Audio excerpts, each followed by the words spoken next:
Welcome to this week's episode of the Jewish Diaspora Report. On this week's episode, we look into the Palestinian weapon. Let's get started.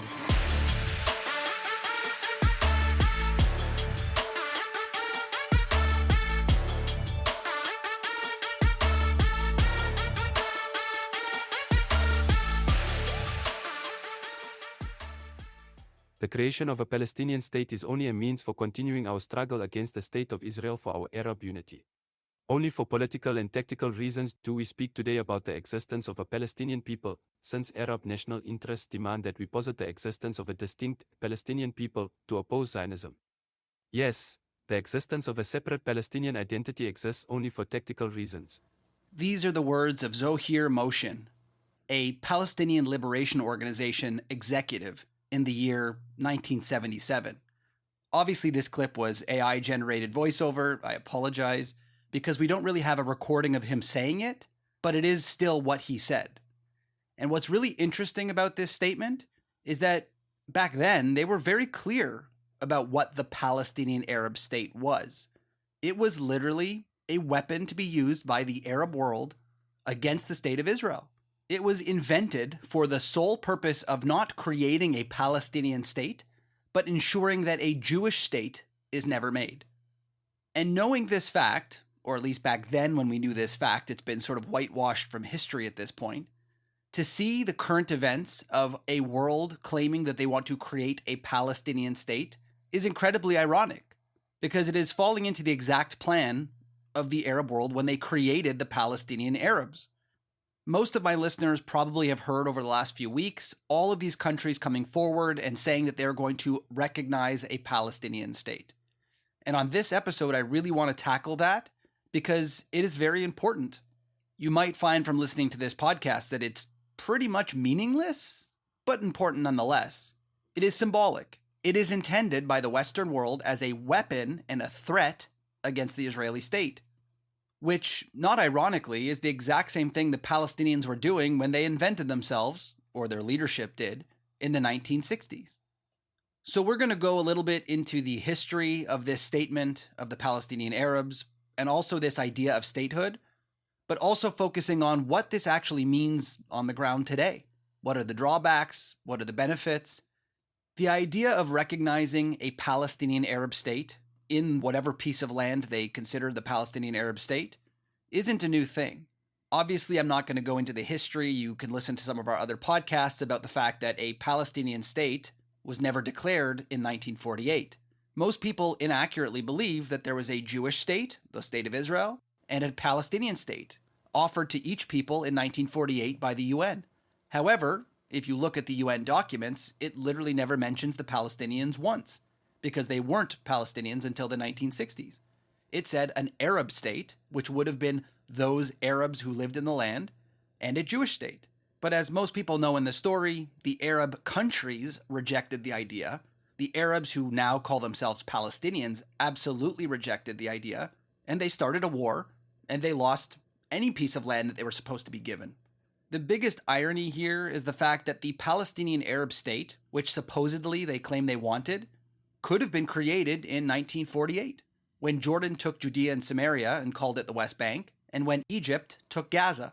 They didn't make a state at the time because the Palestinian Arabs didn't see themselves as any different than anybody else. They only wanted an Arab state instead of a Jewish state. The entire from the river to the sea needed to be Arab. And in the 1960s, when people like Zohir Moshin and Yasser Arafat decided to create a Palestinian identity in order to be used as a weapon against the Jewish state. The Arabs have lost every war against the Jews, so now our only way to deal with them is by beating them politically and through terrorism. By creating this fake Palestinian narrative, claiming the Nakba happened when they knew the Nakba was an Arab problem, had nothing to do with the Jews, they can make the world believe that this land really belongs to us. And they weren't stupid. They used the name Palestinian, which ironically, if you look at the Peel Commission, they said was a Zionist invention. The Arabs didn't think of themselves as Palestinians, and they hated the term Palestinian because it symbolized Israel and the Jews. So it was incredibly clever by people like the KGB and Yasser Arafat to take that term and claim we belong here because the land was called Palestine. Look, there's a coin that says Palestine on it, even though that was the British mandate of Palestine, and it had Hebrew that said the land of Israel on it. But for most people, they knew the land using the English term Palestine, and therefore, if we're called Palestinians, it's pretty easy to figure out who belongs here.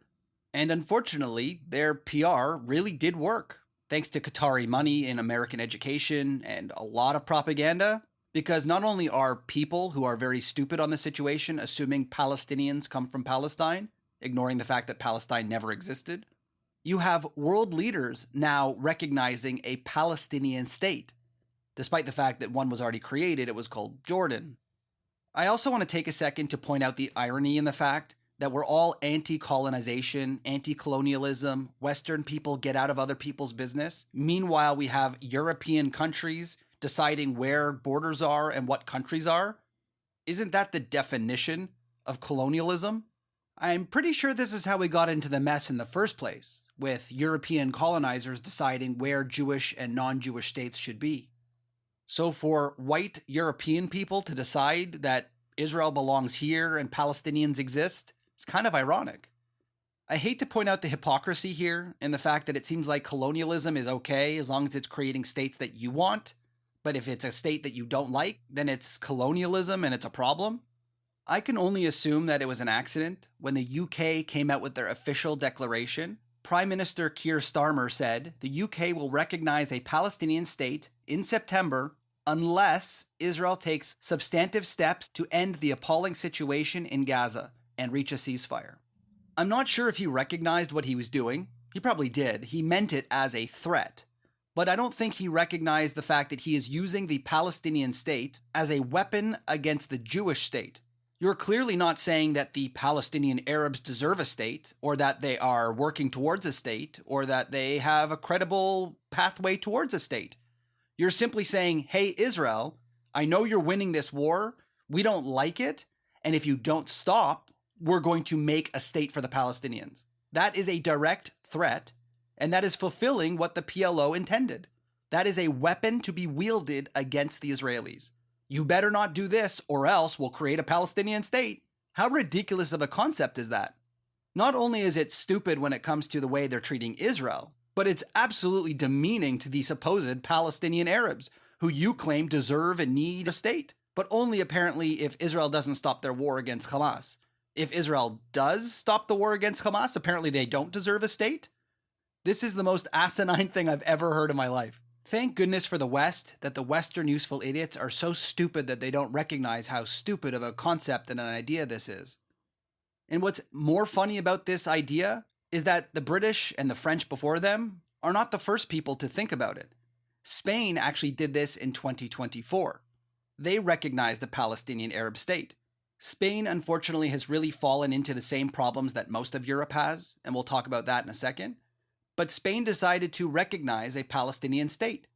And not only did it do nothing, because I'm sure you're noticing that there is no state of Palestine yet, the UK and France and Canada are now calling for one again, so it meant essentially nothing. But the funniest part about recognition of a Palestinian state by the Spanish was the fact that they then told their diplomats to move from a nice place in Jerusalem, protected by the IDF and Israeli police, and that they are required now to move to the capital of Palestine, that they have now recognized, which is Ramallah. Ramallah, not so safe. So the diplomats decided, no way in hell we're going to that area. We're going to stay here nice and safe in Jerusalem. They refused to go, and up until this point of recording, over a year later, they still haven't gone. They're living in Jerusalem under the protections of a free democratic state, one that they think probably shouldn't exist, while apparently recognizing a state that their own people will not step foot in. That's the ironic part about recognizing a quote-unquote Palestinian state. It will not be safe. It'll not be a good place to be. And even they know it.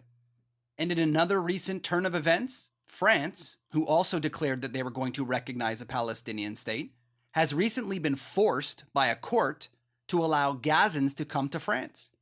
You have to ask yourself maybe why they were banned originally, that the people of Gaza were not considered to be refugees, therefore they could not get refuge in France. But a court decided that under the current circumstances, they do count as refugees, and therefore they have a right to be there. And not ironically, soon after, the French government decided to stop immigration from Gaza after it came out that some of their Gazan refugees were apparently going online threatening the lives of Jews, and was soon after deported from France. Apparently, France has decided to relook at how they're bringing Gazans into their country before letting any more in. Seems like they may have a reason to not want extremists to come into their country, in addition to the already high level of extremists that already live there. Again, the irony of a country like France wanting to recognize a Palestinian Arab state, while at the same time saying we don't want any of these people to come into our country because they're extremists. But it's fine that they have a state over there where we don't have to deal with them. Some of my listeners might be asking a really important question, which is, what makes a state exactly? Is that a thing these days that someone can just declare a state? How does this work? There are plenty of people around the Middle East who are desperately wanting a state. For example, the Kurdish people who have been dying, literally, for a state for years to protect themselves from the extremist Arabs who are killing them. And in 2017, the Kurds held a referendum and asked their people if they want to declare a state. And they did. They officially in 2017 declared Kurdistan a state. Anybody recognize it? Anybody even talk about it? You know who did? Israel recognized the Kurdish people's right to a state, free from harm from the Muslim majorities that have been killing them in Syria, in Iraq, and Turkey, but yet they don't have a state. What exactly creates a state in the modern world? Amazingly, the world did come up with an idea of what counts as a state, and it took place in 1933 in Montevideo, Uruguay. This convention is where the international world came together to decide what counts as a state, how do you define a territory, and who deserves statehood. And this has been, up until now, the official policy towards what counts as a state. If you do not qualify under these criteria, then you're not a state. The first requirement for any state, which seems like it's common sense, needs to be defined borders. You have to have an idea of where your borders are and how much of your land is yours. It seems like common sense. How do you have a state if you don't even know where your borders are? So the problem with recognizing a Palestinian Arab state, where are their borders? Is it from the river to the sea? Or is it only Area A and B of the West Bank? What about Gaza? What about Area C? Is Jerusalem part of the Palestinian Arab state? And if you define those borders officially, does that mean that Israel is officially now in control of Area C because it's not part of the official state? How do you declare a state, as the British and French want to, without knowing where that state is and where their borders are? Kind of defeats the purpose. The second requirement under the Montevideo Convention is that any state or potential state needs to have a functioning government. Now, some can argue that there is a functioning government within Area A and B of the West Bank. Many would disagree, considering the fact that Gaza is not under the Palestinian Authority. And I'll be honest, that it's not really a functioning government even in the Palestinian Authority, as the majority of people in the West Bank hate their government and don't want anything to do with it. There is a reason why Hamas is gaining more strength within the West Bank, because people hate the Palestinian Authority. They are useless, they are corrupt, and they are in their 20th year of their 4-year term. Some would consider that not a functioning government. And the last time the two parties tried to get together in order to create one government, they had a civil war and killed each other in the streets. So is that what we're looking forward to when we make a new Palestinian Arab state? A civil war on day one? The third requirement under the Montevideo Convention is that you need control over your own land. This is also where the Kurds have an issue. The Kurds cannot create a piece of land because they currently don't control some of the land that's under Syria or Iraq or Turkey. The same goes for the Palestinian Arabs. They don't control from the river to the sea, clearly, because that is Israel. And some would suggest that they don't really even control the land that technically is under their control. Palestinian Authority doesn't have full control over the Palestinian area because Hamas has taken over. Hamas doesn't control Gaza anymore all that much, and they are also not really in control in the West Bank. They are simply terrorists taking on the government. So it is very easy to argue that they don't currently have control even over their own land. And that's leaving aside the very important claim that the Jews and the Israelis have over that piece of land that they're claiming is theirs. Legally, historically, that land belonged to the Jews. The Jews gained it in a defensive war. They offered the land back to Jordan, who rejected it, which then made it essentially Israeli land. Nobody claimed it. Israel technically didn't annex it, at least not yet, so it isn't really Israeli land under a legal sense, but Israel technically is the only one who has a claim to it, legally speaking. You have to remember that before the Jordanians took over that land, it wasn't a Palestinian state. It was a Jewish and Arab area under the British. And before that was the Ottoman Empire, not Palestinians. So they never had a claim to the land. The last thing that Montevideo says that you need is you need to have the ability to do diplomatic relations between other countries. Now, this one is the only thing that the British, the French, the Canadians, and the Spanish are actually looking at. If I'm willing to pretend that you're a state and engage with you diplomatically, then that makes you a state. But that ignores all of the other things that you are required in order to have a state, which is a big problem. So simply being able to negotiate with other countries as a country yourself doesn't really make you a state. And this is the funniest part about what the Western world is doing. By acknowledging it as a state, despite it not actually being one, they think that they're going to be able to just sneak it into existence, which doesn't actually happen. So why is it that these countries, despite the fact that they are not actually inventing or creating a state legally, recognizing the state of Palestine? And it's a very simple answer if you turn on the television.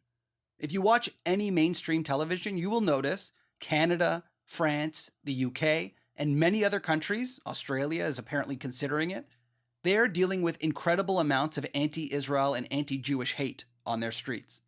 And it's not that easy politically, especially when you're on the left, to go against your base. Unfortunately, they have all been radicalized. And it's kind of like a domino effect. You don't want to call them out for what they're doing. You let them do it. It gets worse. And now they're holding your governments hostage. Day after day and week after week are we seeing these disgusting rallies of Jew hate, is what it is. It's nothing to do with Palestinians. It's simply Jew hate, forcing their Western governments to symbolically declare a state.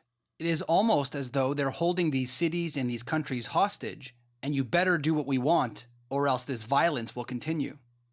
But again, it's not for the Palestinians. No one really cares about the Palestinians, even the protesters on the streets. They only want to harm Israel. It is just a weapon that can be used to punish Israel for existing. In the end, the funny part about this recognition of Palestine, which essentially means nothing, is that it hasn't really been thought through. My question would be, what happens when we do recognize this state? Let's pretend they had borders, they had control, it was completely independent, under the promise that Hamas is not going to be a part of the government. Let me remind you of how we got to where we are in Gaza today, which is that the two parties were supposed to be working together and have elections, just like the Western world is calling for now. And shortly after the election happened, Hamas decided to kill their opponents and kick them out of their area in order to take Gaza by force. So how are we assured that once the Palestinian state is created, that Hamas, or whatever group you want to call it, Hamas 2.0, is not going to violently seize government like they did the last time? Who is going to stop that? How long until we have a rogue terror state that's going to be next to Israel with an army and with weapons and with Qatari and international money flowing into them? I hate to point out the irony of what's going on in Syria right now, which is that a Syrian dictator has just taken over. He has been legitimized by the world, and hopefully it turns out for the best. But he is currently going around murdering his own people, all of his enemies, his opponents, people in the Druze minority. Is this what the Palestinian Arab state is going to look like? I hate to say, do we really need yet another Arab state in civil war when Muslims are killing Muslims on a day-to-day basis and people are in famine and starvation like they are in Yemen? Is this really what we need, another one of these states? It seems like when you talk to these Western useful idiots who dream of a Palestinian state, what they dream of is actually the state of Israel. A free place where everyone lives happily, everyone has equal rights, which is literally what happens today in Israel. But they think by removing the Jews from power and putting the extremist Muslims in power, that somehow the Palestinian Arab state is going to continue to function the same way it does right now as Israel. despite the fact that that's never existed in all of the Arab lands, ever in history. The only reason why Israel is the way it is today is because the Israelis are in charge. So creating a Palestinian Arab state is not going to create a new Israel or something like Israel. It's more likely to create another Yemen or Syria.